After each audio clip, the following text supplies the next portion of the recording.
Ce matin, plus de 5600 passagers ont accosté à Tahiti le temps d'une escale. Une journée intense, aussi bien pour les touristes que pour les acteurs du tourisme local. Entre effervescence des visiteurs, organisation millimétrée et retombées économiques bienvenues. Les détails avec Mereteato et Davidson Bennett. À chaque arrivée de paquebot, Papeete s'anime. Entre enthousiasme des visiteurs et tensions logistiques, l'île s'adapte pour accueillir des milliers de croisiéristes en seulement quelques heures. Oui, c'est notre première fois à Tahiti. Nous avons acheté un tour privé pour explorer l'île aujourd'hui et demain un tour en bus sur Moorea. J'espère vraiment découvrir toute la beauté de vos îles.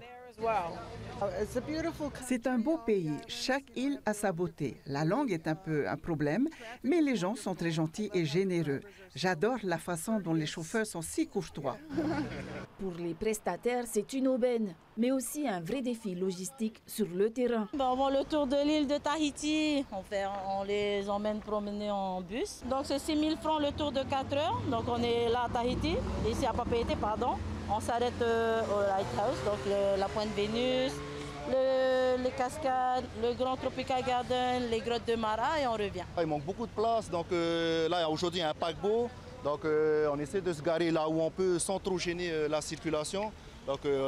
Donc on essaie aussi de faire un peu la circulation, d'aider nos copains à Mouteuil. Aujourd'hui, on a les 3 véhicules full de 8, ça fait à peu près 24 touristes pour aujourd'hui. Toute la journée pick-up à 8h30, on est de retour vers les 16h à peu près, pour ne pas qu'ils loupent le bateau le soir. On est à la fin de la haute saison, donc là un petit pic encore comme ça, donc c'est pas mal. Ça dépend, je pense, des produits et du prix, quoi. Parce qu'après, ils voyagent et tout, donc ils pensent à économiser et pas trop dépenser sur une certaine île, quoi.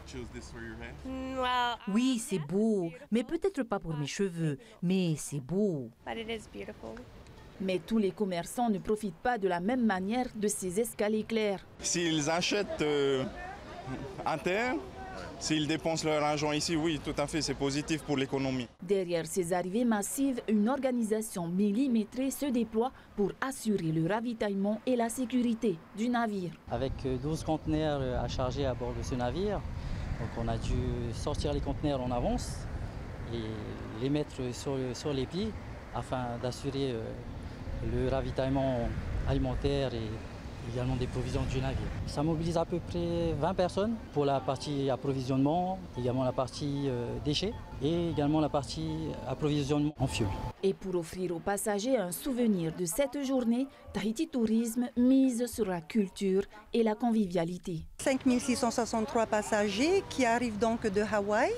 Aujourd'hui, donc, ils sont sur Tahiti. Demain, ils partiront sur Moorea, puis Ayate avant de repartir sur la Nouvelle-Zélande.